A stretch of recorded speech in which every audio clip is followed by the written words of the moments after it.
Growing up in a Christian family, I was taught to read my Bible, pray before I go to sleep each night, and go to church on Sunday. For most of my life, I followed all of this without flaw. I prayed, I read, I sang the worship songs, and I became very close with everyone at my church. Me and my family grew up in a small town in northern Nebraska. It wasn't much, no more than 2,000 people, but it was my home. I still remember waking up every morning as a boy to my mom cooking fresh baked eggs and biscuits before school. "Get up, Will," she would yell half-heartedly from the kitchen. My dad would be sitting at the kitchen table reading the newspaper and drinking his coffee while my sister helped set the table. This was my life, and I loved every second of it. I'd look up to the small ceramic cross we had hanging on the wall, and I'd say a silent prayer to myself before I ate.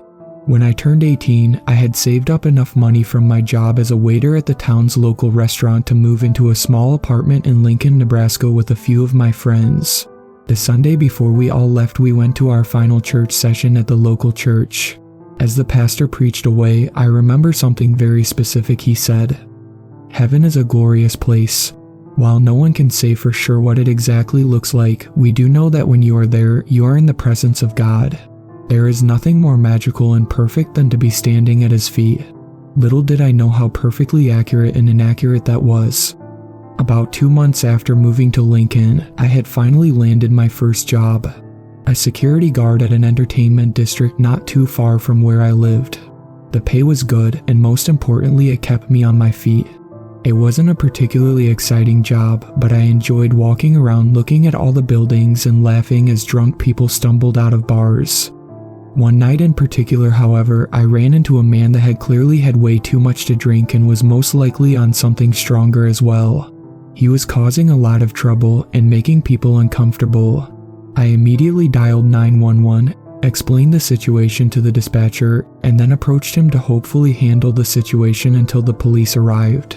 "Sir, I'm going to have to ask you to leave. We can't have you freaking people out and making scenes," I told him. He looked up at me, his eyes clearly glazed over from pills of some sort. "What are you talking about, kid? I'm just having some fun." "No, sir, what you're doing isn't fun. You're bothering people and causing trouble. The police are already on their way. Please leave." This visibly upset him. "You called the police on me. Who the hell do you think you are?" "Sir, calm down. If you leave now, you won't be arrested. Get out of my face. You can't tell me to leave. You don't have the right." I saw he was growing more and more upset as he looked like he was about to get physical. In order to stop this from happening, I took a step towards him in an attempt to grab his arm so he wouldn't hurt himself or anyone else.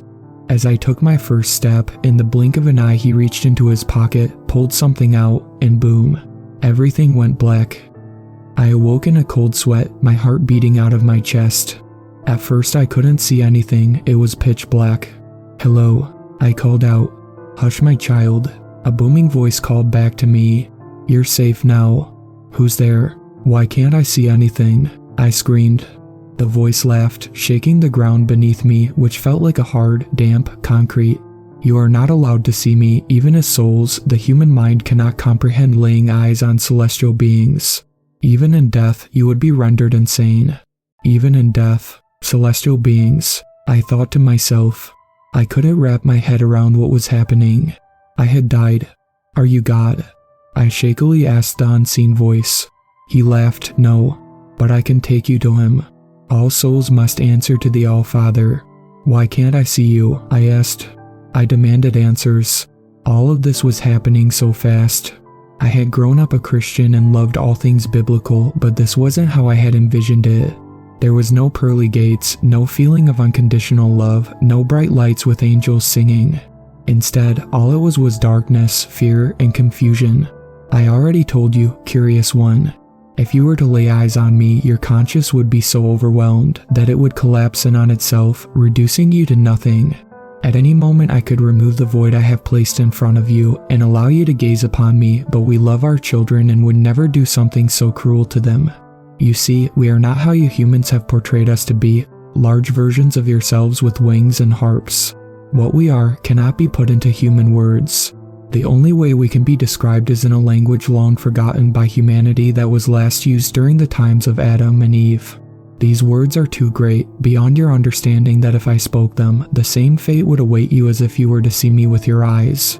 I couldn't comprehend this. This was too much. I wanted out. I wanted to be alive again. I feared what this was. This wasn't heaven, this was hell. And if this truly was heaven, I couldn't bear to see what hell was like. What happens now? I asked, my voice shaking so much that my words were barely understandable. What happens now is that you will be judged. Come, the All-Father awaits you. His voice was so unspeakable loud. When he spoke, the ground shook and the air around me shattered as if 1,000,000 claps of thunder all boomed at once. I still only saw nothing but black. At that moment, I felt a force wrap around my body. It wasn't like a hand or something physical grabbing me. I can't describe it other than the most powerful force in the world surrounding me. Stronger than the force of every nuclear weapon in the world exploding at once. Stronger than every cannon that every military had ever created firing their guns at the same time. It was so extraordinary and powerful that I almost couldn't take it. Relax, my child, you will not be harmed. If I wanted to, my grip could eradicate the universe. I am merely cradling you. This brought me no comfort. The thought of a being so astronomically powerful that it could collapse the universe holding me in its grasp made my heartbeat skyrocket. I could hear his thundering footsteps. I wanted nothing more than to see who or what it was leading me to my judgment. What's your name? I asked the unseen figure who lay just beyond my vision, hiding behind an intentional void put in front of my eyes. My real name could not be comprehended by you, however the name that humans have called me for centuries is Uriel. Uriel, one of the 7 archangels that I had learned about growing up, was currently holding me in his grip, leading me to my judgment. I didn't know what to say. My mind was racing with 1,000 thoughts a second, and just as I had began to ask another question, the powerful force that I had felt vanished. I felt myself sitting on yet another cold, damp concrete surface. However, just like before, all I could see was pure nothingness. We are here, Uriel boomed. This is where we depart. I cannot enter the chamber of the All-Father with you, for just as you would not be able to comprehend seeing me, no being to ever exist can comprehend seeing the All-Father. Your inability to see will be temporarily removed, so you can find the entrance to the chamber of the All-Father. However, once you step inside, it will be instantly placed back onto you, for your own protection. This baffled me. How powerful and inconceivable could something be as to be able to render an archangel insane if it were to look at it? Why do you call him the All-Father? I thought his name was God, I asked. This made Uriel chuckle. Just as your people call me Uriel, you seem to have found a name for the All-Father as well. Enough questions, your time to be judged is now. It was at that moment, like a switch being flipped, my vision was restored. I was alone. Uriel was nowhere to be found. I found myself in a large hallway. The ceiling was so far up that I could just barely see it, and the walls on either side were miles apart. It was dark, but illuminated by balls of light floating around near the top. The walls were made of stone with moss growing from them. It reminded me of an ancient temple, once grand and pure but weathered away throughout the years. At that moment, the fact hit me like a pound of bricks. I was about to be in the presence of the most powerful being in the universe, the one that created everything from scratch, including me. Instead of the love and joy I was taught I would feel, the most intense feeling of anxiety and dread rushed over me. I couldn't do it. I couldn't. It was too much and all too fearful. After several minutes of pacing back and forth, I walked up to the massive doors that lay right in front of me. There was no way I was going to be able to push these things open. They were the size of buildings. Without expecting any results, I lightly pushed on the doors. Just then, the giant doors swung open, and in the most powerful gust of wind I had ever experienced, I was thrusted into the room. My vision instantly went black, and once again I was left alone in darkness. All I could hear was my breathing and the thumping of my heart. I was so afraid. Normally in this situation I would pray, but who would I pray to? I was standing in the chamber of the one I had learned to pray to all my life, and instead of easing my fears, all it did was enhance them. A sudden loud groaning noise, along with an ear-shattering echo, and then a smash filled the room. Right as the smash occurred, I felt a force so intense fill up the room that I could barely stand. Have you ever held 2 magnets together and felt the magnetic force between them? It was like that, but to an incomprehensible degree. I struggled to keep my balance. I couldn't fight this force any longer. I collapsed to my knees. I was under so much intense pressure that my head began to spin rapidly. I vomited. I cried out in pain as I could feel my bones begin to crush. You cannot die a second time. You will be fine. A voice 100 times louder than Uriel's boomed throughout the chamber. The voice was indescribable. It was as if 1,000,000 people were whispering at once, but even at a whisper, it managed to be the loudest sound my ears had ever heard. I find it funny, you humans. You live your life chasing reassurance, comfort, the thought of perfection. Is this not what you expected? Did you expect to be met with perfection? Is this not your idea of perfection? Being in my presence is perfection, even if it is not what your human mind thought it to be. Where am I? I barely managed to squeak out, still being overwhelmed by the immense pressure of the force that held me down. You, child, are in heaven, at the foot of what your people have deemed the Lord. I am the All-Father. I have created all. I have ended all. I have conjured 1,000,000 universes and destroyed 1,000,000 more before yours, and I will create and destroy millions after yours as well. I was never born. I was never created. I have been here before existence itself, and I will be here long after it perishes. Existence is a mere phase in my timeline. The idea of life, beings, the natural and supernatural, consciousness, all but a mere second of a phase on my timeline. The angels that serve me, the souls that reside in my kingdom, all will perish after this eternity is over. But I am everlasting. I have no beginning and no end. I am the Alpha and the Omega, the first and the last, the beginning and the end. That last part I remembered. Revelations 22:13. I was in the spot where those words were first spoke eons ago.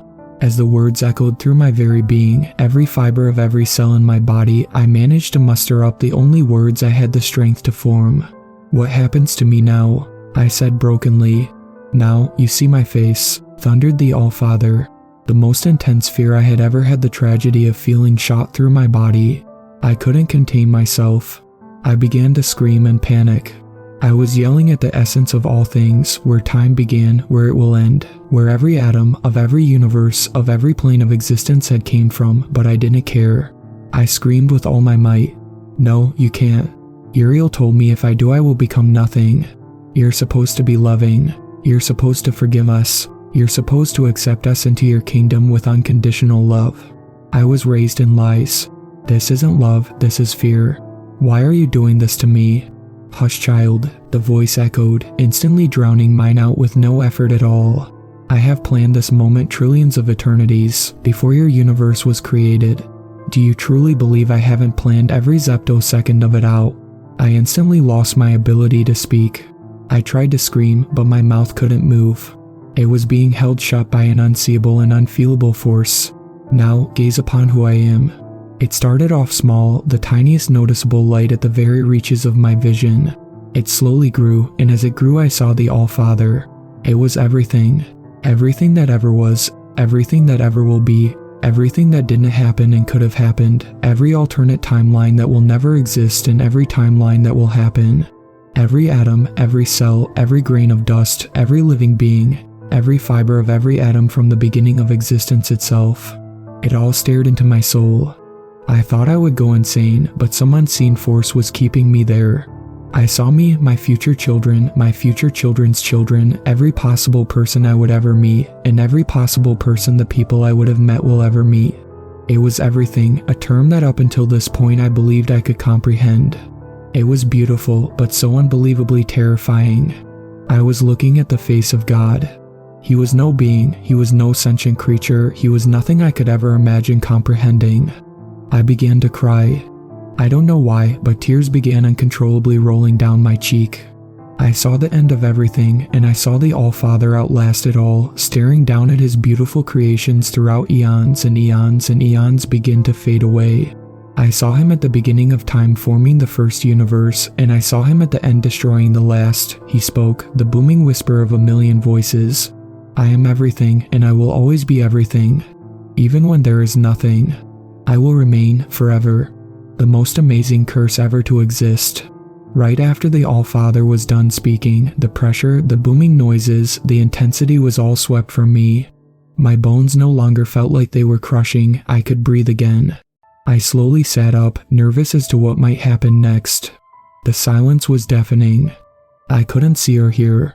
All of a sudden, in a voice that sounded like it was right in my ear, the All-Father spoke again. "Your time is not now. Everything has a purpose, and yours was just fulfilled." It was at that moment that a blinding light struck me, and I heard the muffled voices of the EMTs. "We have a pulse. We got him." I dozily looked around, my vision still blurry. There was a crowd of people surrounding me, and EMTs staring down with relieved expressions on their faces. The ambulance lights flashed in a melodic dance. Once I became aware, I sat up in a panic and began to scream. The EMTs struggled to restrain me. I was in a manic state. I heard one of the EMTs yell, "Hit him with diazepam." I felt a pinch and everything went black again. I woke up in the hospital the next day, my family surrounding me with tears streaming down their faces. "He's alive. Thank God he's alive. Thank God, thank God." Those words rung in my ears like an out-of-tune guitar. I winced at hearing them. It's been 2 years since that incident. I made a full physical recovery, however my mind is scarred. I quit my job, moved away from Lincoln to New York, and did my best to get away from everything that reminded me of my old life. I haven't spoken to my parents since I was released from the hospital. My friends have tried to reach out, but I've never responded. I became addicted to drugs, hopping from house to house, just trying to find an escape.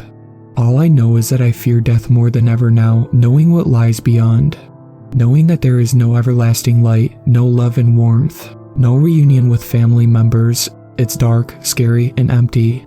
To this day, I still have no idea why God decided to show me his face or what my purpose was, but all I know is that ever since seeing his face, my life has no value anymore. I know exactly what will happen, when it will happen, how me, my family, friends, and people I have never met will die, as well as the exact date and time they will. I know what tomorrow, the next day, and what every year until time collapses will bring. I typed this out to warn you all. Upon death you will be greeted by beings you cannot see and judged by a being who is sour at us and the universe for cursing him to rule beyond existence. He will remain once nothing else does, when the very idea of nothingness becomes no more. He will remain. He always will be.